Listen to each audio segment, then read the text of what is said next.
अस्सलामुअलैकुम, मैं हूं शाहनवाज। आप देख रहे हैं बीके न्यूज और अब चलते हैं ब्रेकिंग न्यूज की तरफ।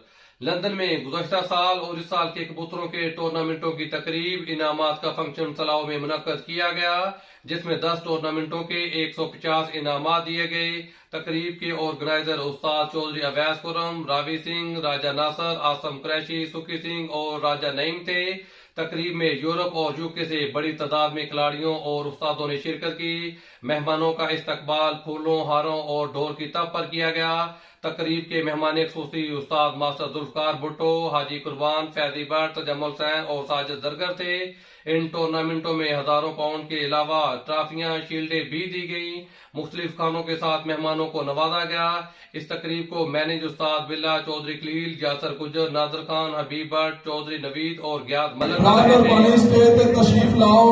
इनाम सेकंड पोजीशन मन्नू साहब और इथानी आ सके सुखी